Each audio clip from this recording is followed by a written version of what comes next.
On se retrouve dans cette vidéo pour continuer d'affronter les robots sur le site chess.com du mois de mars 2024 dans la catégorie le mystère du meurtre du mois de mars. Nous avons affronté Madame Mate classée 600 Elo. Aujourd'hui nous allons nous en prendre à Tina Tempo classée 900 Elo. Cet Elo correspond à un niveau débutant intermédiaire, plus intermédiaire que débutant d'ailleurs. Donc en termes de stratégie, on va mettre le roi à l'abri après avoir développé les pièces en essayant de contrôler le centre. Bien entendu, on va repérer les erreurs de l'adversaire, voir si jamais il y a des pièces gratuites et puis essayer de les prendre. Et puis commencer à s'intéresser au dernier coup joué par notre adversaire, puisqu'en approchant le niveau intermédiaire, il faut quand même qu'on se pose la question de savoir ce que souhaite faire notre adversaire et ce qu'il menace. Je vous propose de commencer la partie. Comme d'habitude, je laisse l'ordinateur choisir la couleur qu'il désire. On se retrouve avec les blancs, notre adversaire qui joue D4. Le coup le plus répandu chez débutants, c'est de répondre par D5. Notre adversaire qui joue un gambit dame. Alors ici, on va jouer sans théorie. Notre pion qui est attaqué, on pourrait ne pas le défendre, parce qu'il est déjà défendu par la dame. Bon, on peut aussi le défendre. On peut aussi sortir le cavalier pour le défendre. Bon, en général, on prend, dans cette situation, on pousse le pion C ou le pion E. Comme ça, si jamais il y a des échanges, on pourra reprendre. Alors là, c'est une question de goût et d'habitude. Donc la pression qui s'intensifie sur mon pion D. Je vais continuer de le défendre en développant mes pièces. De manière assez surprenante, mon adversaire qui prend. Alors ici, on reprend avec le pion, avec le cavalier. En général, si on reprend avec le cavalier, on laisse la possibilité à notre adversaire de jouer au 4. Et si jamais, vu que mon cavalier est attaqué, je décide d'aller prendre le cavalier, mon adversaire qui reprendra sûrement du pion, il va se créer un fort centre de pion.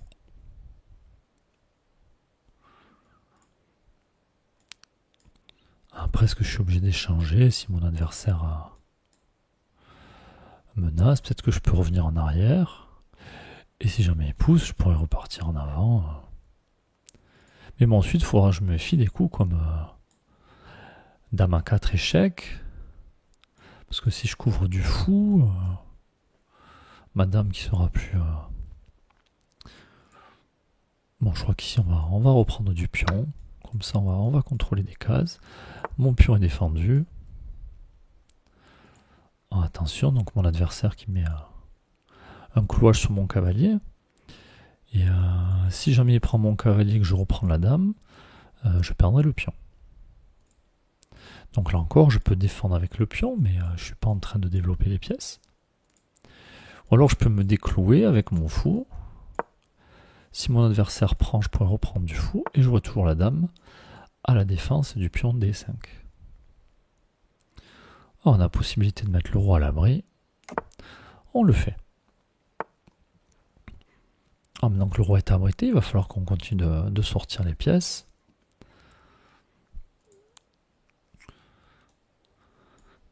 Alors, est-ce que je peux venir ici, quitte à replacer le fou? Parce que ça m'intéresse pas forcément. Est-ce que je peux venir en F5? Pour le moment, non. Je peux m'intéresser à la poussée, C5, ou je peux peut-être la préparer. Et puis si je bouge mon pion B, peut-être que je pourrais sortir le fou. Soit sur cette diagonale, soit sur celle-là. Même si pour le moment j'ai un pion qui gêne. Mais donc où mettre ce cavalier? Il a peut-être de l'avenir par ici. Après, il faudra que je fasse attention. J'ai peut-être pas envie de me faire échanger.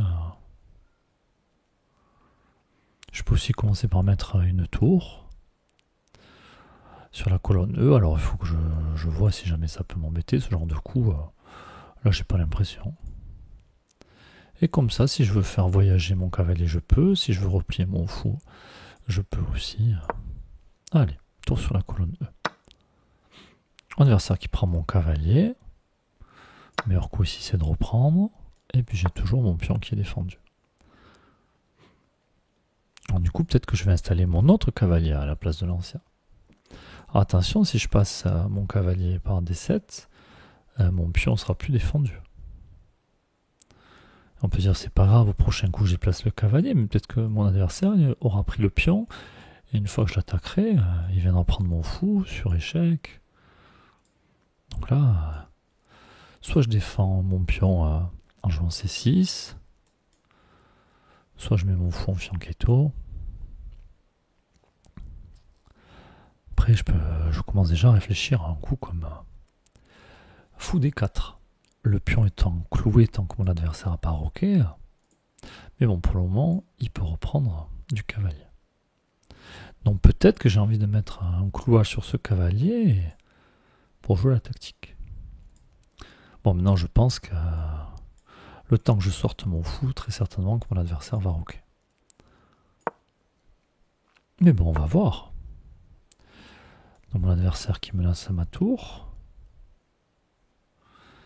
Donc là, c'est-à-dire qu'il faut que je fasse attention. Si l'adversaire vient prendre le pion, il ne faut pas que je reprenne de la dame. Sinon, je vais prendre un mat. Alors je me dis, est-ce que je peux pas prendre le cavalier?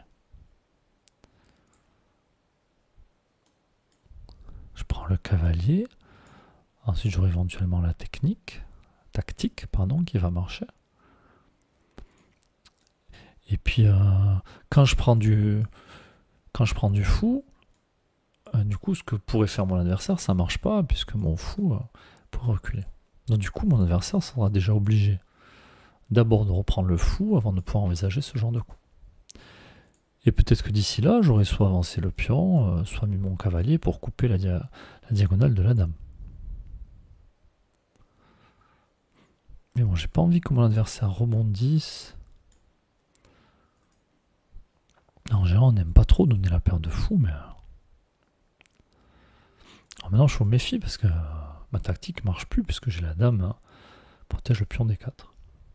En tout cas, je vois qu'un adversaire a classé 900 Elo par rapport au bot précédent qu'on a l'habitude d'affronter. Je trouve que l'adversaire joue bien mieux que ça. Donc on s'attendait à ce genre de coup. Donc que fait ce cavalier? Attaque mon fou. Met de la pression sur ce pion. Mais bon, pour le moment, ce pion est bien protégé. Met de la pression sur ce pion. Bon. Moi, j'ai quand même l'impression d'avoir deux pièces qui attaquent ce cavalier. Alors que lui n'a qu'une pièce qui le défend. Donc ça me donne envie de provoquer des échanges. Maintenant, il faut que je fasse attention, c'est que si on joue prend, un coup qui n'est pas facile à voir, hein. J'ai mon fou qui serait en prise.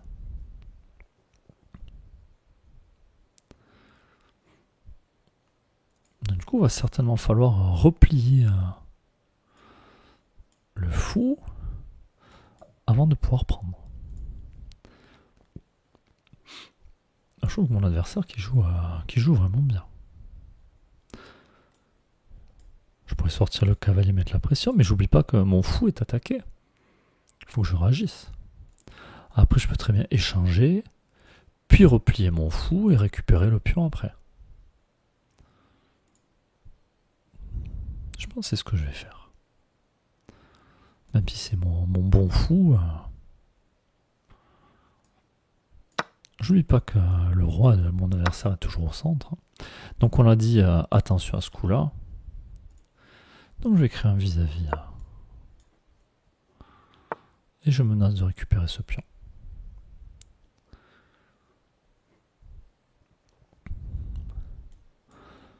Je menace aussi ce coup. Est-ce que ça m'apporte quelque chose?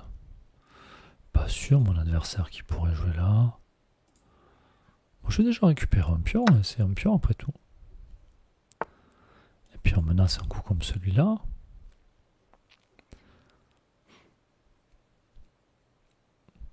Bon, moi j'aimerais bien sortir mon cavalier là. Il fait de la peine, j'ai envie de dire. J'aimerais pouvoir profiter de ce roi au centre, mais... Après, je peux pousser le pion pour installer le fou. Je pense que mon adversaire verra la découverte sur sa dame. Et une fois que j'aurai installé le fou, je pourrai sortir le cavalier, j'ai ma tour qui pourra rentrer en jeu. Bon, j'ai pas peur d'échanger les dames, et puis de toute façon, je pourrais très bien jouer B6. Donc on y va. Et puis je m'intéresse à cette fourchette après. Donc, attention, mon adversaire, avec le fou et la dame qui met de la pression sur mon pion H7. Voilà, je n'ai pas envie de perdre ce pion. Alors ça qui me met en échec. Alors, est-ce que je vais en H8? Est-ce que je vais en F8? Mon adversaire n'a plus de fou de case noire. Pour moi, je crains pas grand-chose ici. Est-ce que je dois rester au contact du fou? Si jamais la dame bouge, je pourrais récupérer le fou. Ce que je vais faire. L'adversaire qui reprend le pion. Alors je pourrais enfermer le fou, mais sur prise, ça sent les ennuis pour moi. Bon, par contre, ce qui m'arrange, c'est de enfin pouvoir sortir mon cavalier. Et maintenant, j'ai l'autre tour qui va pouvoir jouer.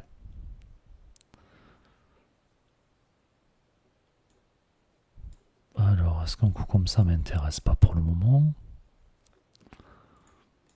Est-ce que mon cavalier n'aurait pas envie de venir s'installer sur l'avant-poste ici? Après, j'ai toujours ce clouage. Est-ce que je dois pousser le pion ici? Ah, faut que je m'intéresse à l'endroit où pourrait rebondir le cavalier. Bon, je crois que je vais déplacer ma dame déjà. Je vais la laisser sur case noire pour éviter le fou. Ensuite, je vais ramener une autre tour. Je vais tripler face au roi. Et puis, on verra. Alors, mon adversaire qui m'offre un pion. Mais je me demande si c'est pas un pion empoisonné. Hein. Regardez où est mon roi. Si je prends le pion, que dans la foulée, mon adversaire met une tour en face, avec une dame qui pourra arriver vite. Attention. Mais bon, on a dit qu'on allait tripler. Il y a du monde qui met la pression sur ce roi. Alors mon adversaire qui rock. Sauf que du coup, je suis moins inquiet d'aller chercher ce pion. Même au contraire, je suis très content d'aller chercher ce pion. Hein. Je suis en train d'ouvrir devant le roi. Donc là, on y va. Et puis on a toujours en tête que si jamais la dame s'en va, on pourra récupérer le fou. Et d'ailleurs, mon adversaire qui commence à faire des erreurs. Alors, est-ce que j'ai envie de prendre cette tour? Parce que je m'intéresse aussi à un coup comme celui-là.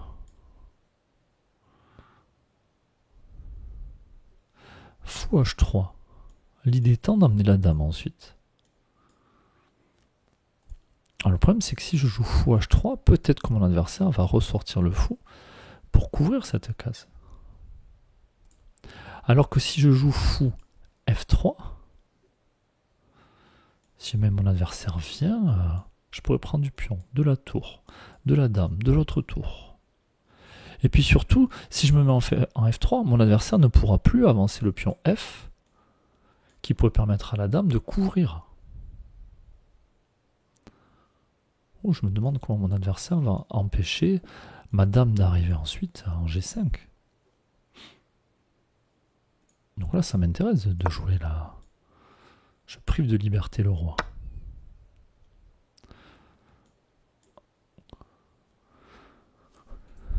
Alors mon adversaire qui prend le pion. Un pion qui était défendu par mon fou et ma tour. Donc pour moi, je peux prendre le cavalier. Mais que fait mon adversaire si j'envoie ma dame d'abord? Échec. Force roi ici.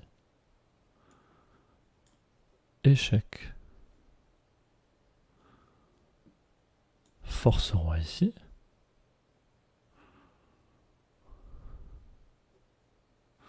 Comment je continue après?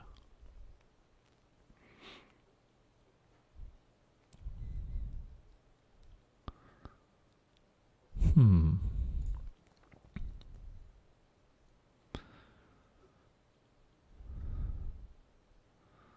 sais pas, moi, de toute façon, madame est attaquée, il va falloir que je réagisse. Hein. Donc soit je prends le cavalier, ça reste un coup, puisque je vais gagner du matériel. Je peux commencer quand même par jouer à échec. Et là, au moins, il y a vraiment beaucoup de pression sur ce cavalier. Je peux toujours prendre la tour. Et après prendre le cavalier.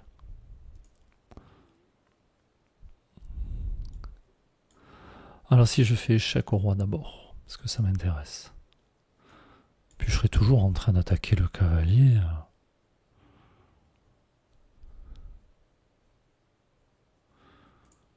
Et puis je me dis, tiens, s'il prend la dame, je prends... Je vais venir jouer échec. Ma dame est bien placée là, près du roi.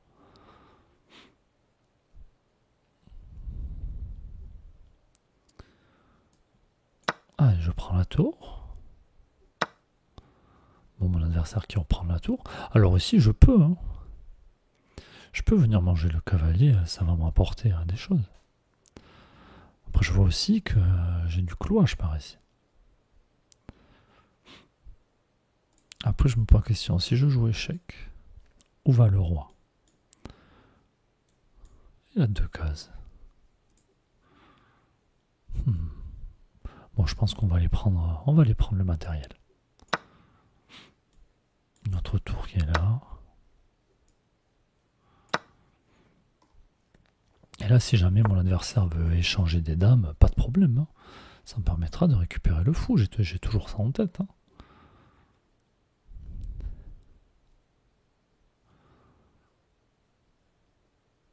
Alors, mon cavalier. Alors, j'aime bien ce cavalier, mon cavalier C6, parce qu'il empêche le pion d'avancer. Il est protégé. Alors maintenant, j'ai toujours cette histoire d'enfermer le fou. Mais tout à l'heure, j'ai dit, je veux pas faire ça pour faire ça, ça, parce que ça mettrait mon roi complètement nu. Mais si jamais madame vient défendre toutes ces choses-là, ça peut peut-être m'intéresser.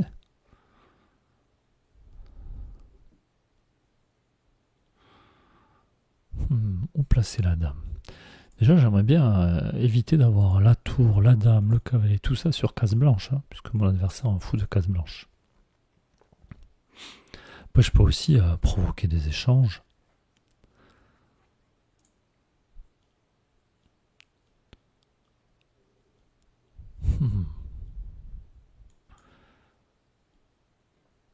Alors, je peux aussi tout simplement me lasser directement de prendre le pion H2.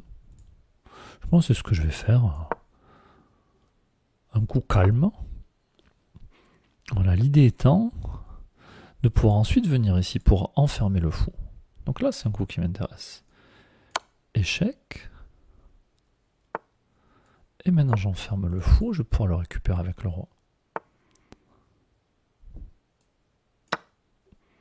Alors maintenant qu'on a du matériel d'avance, mon adversaire qui attaquait le pion B7, mais j'étais prêt à le laisser. Et puis depuis tout à l'heure, je dis j'aimerais bien bouger mon cavalier, mais je l'aime bien parce qu'il empêche le pion C5 d'avancer, donc je devrais en profiter pour aller manger ce pion. Maintenant attention, regardez où mon adversaire a mis la dame. Attaque mon pion F7, et sur échec pourrait récupérer la tour. Je trouve vraiment que cette Tina Tempo est très loin de jouer à 900 Elo. Alors où est-ce que je place mon roi? Le problème, si je le place en G7, je suis sous la menace d'échec. Mais bon, je pourrais toujours emmener la dame. Si on échange les dames, maintenant que j'ai une tour en cavalier de plus, pas de problème pour moi. Ou alors je peux rester sur case blanche, je défendrai mon pion. Et puis pour le moment, j'ai toujours ma tour qui est dans le coin. Mais je vais quand même rester en G7 parce que comme ça, je défends en même temps mon pion H6.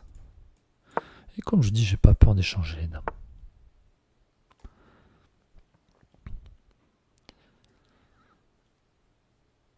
Alors, comment continuer d'avancer? Donc je peux réitérer ma menace. Est-ce que ça me servira à quelque chose? Je ne sais pas. Je vais décaler ma tour. Venir sur la colonne D. Pourquoi? Parce que c'est une colonne ouverte et qu'ici ma tour est protégée.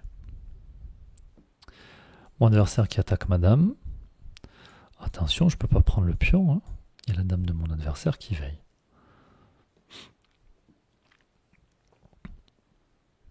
Maintenant, je peux venir proposer un échange. Mon adversaire n'est pas obligé d'accepter. Je peux aussi venir avec ma tour faire échec. Mais attention, si le roi approche, il menacera ma tour. Je peux aussi venir en H5. Le problème, c'est que si je viens en H5, je contrôle plus la case F6. Mais par contre, si je viens en H5, je protégerai ma tour, ça obligera le roi à venir par ici.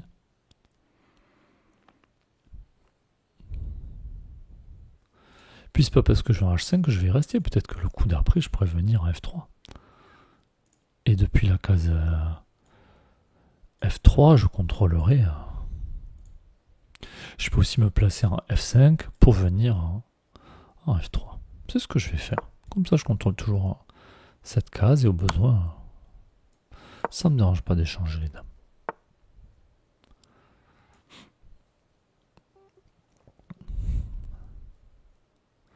Mon adversaire qui bouge sa dame. Du coup, je peux récupérer le pion H4. Et s'il revient me mettre en échec, je peux revenir avec la dame. Après, maintenant que mon adversaire a mis la dame et le roi sur la dernière rangée, j'ai des coups qui m'intéressent. Hein. Si je mets une dame ici, une tour qui vient par là, ça peut faire mal. Et donc certainement que si mon adversaire me remet en échec, cette fois-ci je bougerai le roi. Pour pouvoir menacer. Ah. Donc là mon adversaire qui cède enfin, j'ai envie de dire. Ici, alors toujours pas, je vérifie que je vais pas me retrouver prochainement en situation de patte, mais si je joue un tour ici, je vais récupérer la dame. On y va. Donc la dame qui ne peut pas partir, elle était clouée, et ma tour qui était protégée par la dame. Échec. Puis maintenant on va essayer de finir la partie. Alors on va ramener un cavalier dans le coin.